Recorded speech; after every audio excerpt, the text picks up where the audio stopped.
Hello my dear guys, ഇന്ന് നമുക്കൊരു apple വെച്ചിട്ടൊരു കേക്ക് ഉണ്ടാക്കി നോക്കാവേ. അപ്പോൾ അതിന് വേണ്ടിയിട്ട് നമുക്ക് ആവശ്യമായിട്ട് വേണ്ടത് നമ്മളൊരു 2 ഗ്ലാസ് മൈദ മാവും 1 ടീസ്പൂൺ ബേക്കിംഗ് പൗഡറും 1/4 ടീസ്പൂൺ ബേക്കിംഗ് സോഡയും കൂടെ ഇട്ട് കൊടുത്തിട്ട് ഒന്ന് അരിപ്പയിൽ അരിച്ചെടുക്കുന്നുണ്ട്. ഒരു 2 പ്രാവശ്യം 3 പ്രാവശ്യമൊക്കെ നമ്മൾ തിരിച്ച് മറിച്ച് വിട്ട് ഒന്ന് അരിച്ചെടുത്ത് മാറ്റി വയ്ക്കണം.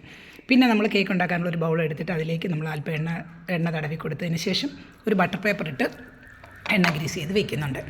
അതിനുശേഷം നമുക്ക് വേണ്ടത് നമ്മളൊരു ആപ്പിളാണ്. ഒരാപ്പിൾ ചെറിയ പീസുകളായിട്ട് നമ്മൾ കട്ട് ചെയ്തെടുത്ത് ഒരു മിക്സിയുടെ ജാറിലേക്ക് ഇട്ട് കൊടുക്കുന്നുണ്ട്.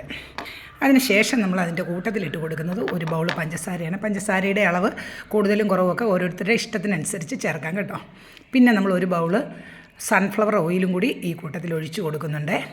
അതോടൊപ്പം തന്നെ നമുക്ക് ആവശ്യമായിട്ടുള്ളത് ഒരു 3 മുട്ട നമ്മൾ ഉടച്ചൊഴിച്ച് ഇതിൻ്റെ കൂട്ടത്തിൽ മിക്സിയുടെ ജാറിലേക്ക് ഇട്ട് കൊടുത്തിട്ട് ഇതെല്ലാം കൂടെ നമ്മൾ ഒന്ന് അരച്ചെടുത്തിട്ട് വന്നിട്ടുണ്ട്.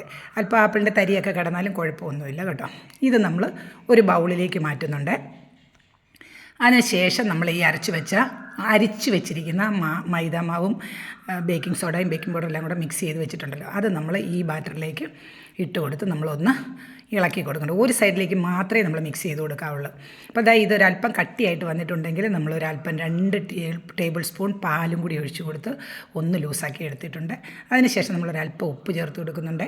മുട്ടയുടെ സ്മെല്ലൊക്കെ മാറി കിട്ടാനായിട്ട് നമ്മളൊരല്പം വാനില എസൻസും കൂടെ ഒഴിച്ച് കൊടുത്ത് നന്നായിട്ട് ഇളക്കി വെച്ചിട്ടുണ്ട്.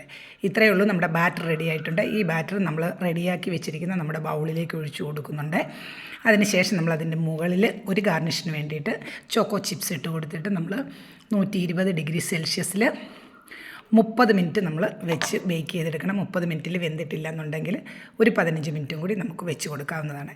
അതിനുശേഷം തണുത്തതിന് ശേഷം നമ്മളൊന്ന് ഡിമോൾഡ് ചെയ്ത് എടുത്തിട്ടുണ്ട്. കേക്ക് ഇതാ റെഡി ആയിട്ടുണ്ട്. അടിപൊളി, ഭയങ്കര സ്മെല്ലുമാണ്, ഭയങ്കര ടേസ്റ്റുമാണ്. കത്തി വയ്ക്കുമ്പോൾ തന്നെ നമുക്ക് മനസ്സിലാവുന്നുണ്ട് വളരെ സോഫ്റ്റ് ആയിട്ടുള്ള ഒരു കേക്കാണെന്ന്. അപ്പോൾ ഒരു ആപ്പിളും കുറച്ച് ഇൻഗ്രീഡിയൻസും വെച്ചിട്ട് നമുക്ക് വീട്ടിൽ തന്നെ നല്ല അടിപൊളിയായിട്ടൊരു കേക്ക് ഉണ്ടാക്കിയെടുക്കാൻ പറ്റും കേട്ടോ. ഫുൾ വീഡിയോ നമ്മുടെ ചാനലിൽ പോയി കാണണേ. ഈ വീഡിയോ നിങ്ങൾക്ക് ഇഷ്ടപ്പെട്ടു എന്നുണ്ടെങ്കിൽ മറ്റുള്ളവർക്കും കൂടെ ഒന്ന് ഷെയർ ചെയ്ത് കൊടുക്കാൻ മറക്കല്ലേ കേട്ടോ.